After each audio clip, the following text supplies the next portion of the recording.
guess we'll get started. My name is Grace. We're Troop 4/5 of Troop 26405, and we are going to talk to you today. Well, there's only 2 of you, so about rape culture.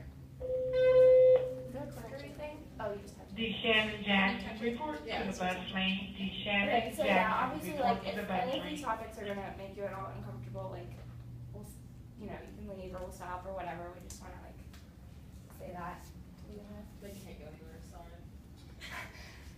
You're stuck. I've got Rosa trapped. Okay, so why can you do it? I can't do it. It's finicky sometimes.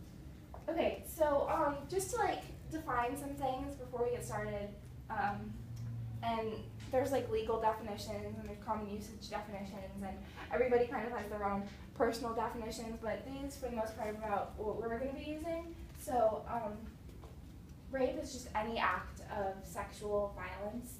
Consent is voluntary positive agreement between the participants to engage in a specific sexual activity. It is also important to note that consent can only be given by people above a certain age. And again, that's laws are different places, and yeah. Additionally, consent can only be given by people who are mentally or physically incapacitated. Nope, I typed that wrong. People who are mentally or physically sound. Yeah, Not by people the who are opposite mentally is what that says. Yeah. Yes. You went through it and fixed your typos. I did not catch that one. Sorry. You were the last one to look through it. What? Why was that my job? It's your fault. It's all your fault. Yeah. Misogyny is the hatred, dislike, or mistrust of women or prejudice against women, and sexual harassment is harassment in a workplace or other professional, social situation involving the making of unwanted sexual advances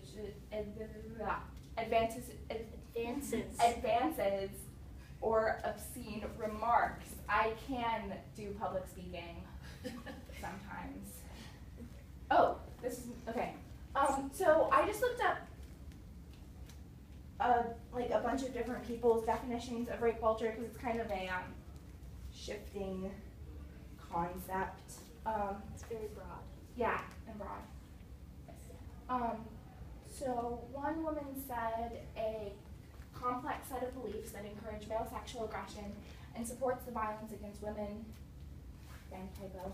It is a society where violence is seen as sexy or sexuality is violent. In a rape culture, women perceive a continuum of threat and violence that ranges from sexual remarks to sexual touching to rape itself. A rape culture condones physical and emotional terrorism against women as the norm. In a rape culture, both men and women assume that sexual violence is a fact of life, inevitable. However, much of what we accept as inevitable is in fact the expression of values and attitudes that can change. So I think we can all agree that there are aspects of that in our culture and in our culture as a broad sense, and school and like school cultures and that kind of thing. Go to the next because you don't have to read all that. Yeah, you know how to read. Okay. Yeah, this is just more what one person said. Things that where it shows up in our culture. Is that really a t-shirt? Yeah. Oh yeah. Yeah, it's terrible. It's not a hyperlink. It was. It was? I went through and fixed it because yeah. I just. You added a link. I It did? didn't work, and so I fixed it. Cool. It was a link. Oh, this is me. This is you. So, We're super prepared. you know, rape culture does affect everyone. It affects some people more than others. 17.7 million American women have been victims of rape, and 2.78 million American men have been victims of rape. As it says, an American has sexually assaulted every 107 seconds, and I don't know about you guys, but that's pretty terrifying to me. It disproportionately affects sexual violence, disproportionately affects disabled women, trans individuals, LGBT individuals, and women of color, specifically Native women, disproportionately. There's really high chances that a woman will develop traumatic stress disorder after a sexual assault or rape. It affects women, men, children, elderly. It impacts everyone and society. Here are some statistics. That's a pie chart. Yeah. That's 80% of rape victims under 30. 44% of rape victims under 18. That's like us guys, that's our age. That's really scary. Wow, that was a really cool fact. 38% of rape victims are friends or acquaintances of their rapists. It's not just strangers. Yeah. Okay, so rape culture is portrayed in the media a lot, and most of it is like pro-rape culture, like positive things towards rape culture. Like here, this guy thinks that rape is great because someone, you go back.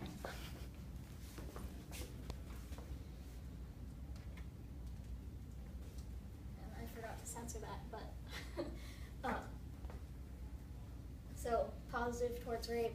This one is also positive towards rape, and he's bashing the victims of the Steubenville trial because he thinks that if you're drunk, then it excuses rape, which obviously it doesn't. Rape is wrong no matter what. This is the worst one to me. It's an ad that has been on billboards and buses and everywhere, and it's a girl giving a blowjob to a sub sandwich, which is really disturbing and shouldn't be shown in everyday media. And news outlets also say things that are kind of disturbing. Like USA Today stressed that the Steubenville victim was drunk when they should be talking about how these college boys thought it was okay to rape a girl.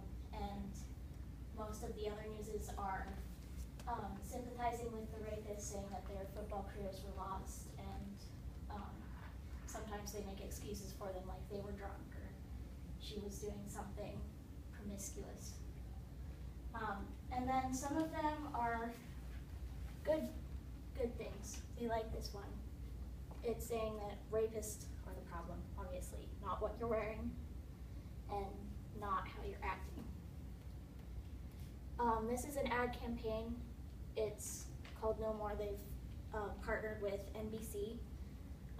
So lots of NBC shows have had their stars come on this video. I don't know if I can make it play. Here, I'll try.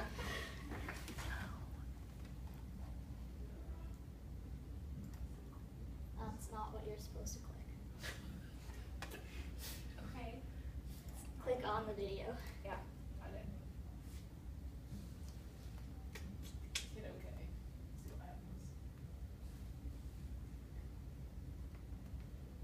Do you know where the volume is on the side of the thing? Probably turned down. It's turned on the computer. Oh, yeah, it's off on the computer too. Oh, okay, good catch, Rosa.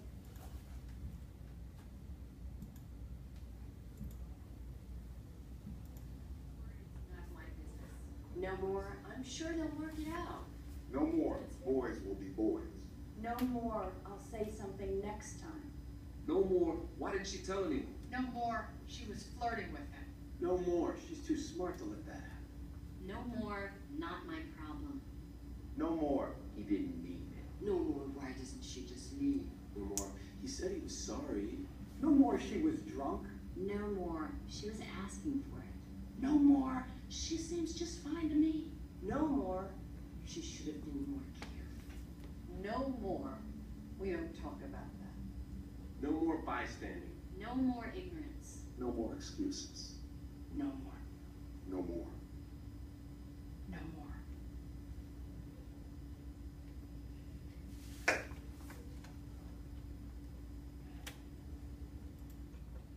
So yeah, obviously trying to put a stop to rape culture and bad unconscious thoughts that might come up when we see something in the news. Situational irony, you guys. So this is the Make Your Move ad campaign, again trying to promote, a different way of thinking. So all of the big type, a girl that wasted is way easy to hook up with, and then you would think the guy's gonna be like, so I took her home and had sex with her, but this is really small. It says, so I made sure her friends got her out of there. She was in no shape to be going home with some guy.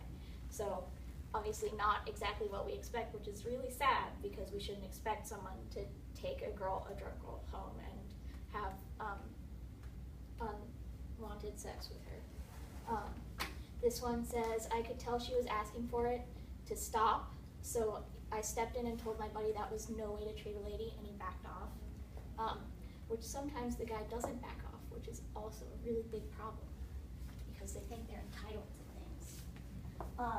This one, he was acting all sweet, offering her a ride, but it just didn't feel right, so my friends and I stepped in and got her out of there. And some of these are situations that happen a lot, but most people don't step in or step up or say anything, which is a problem and why this happens so much.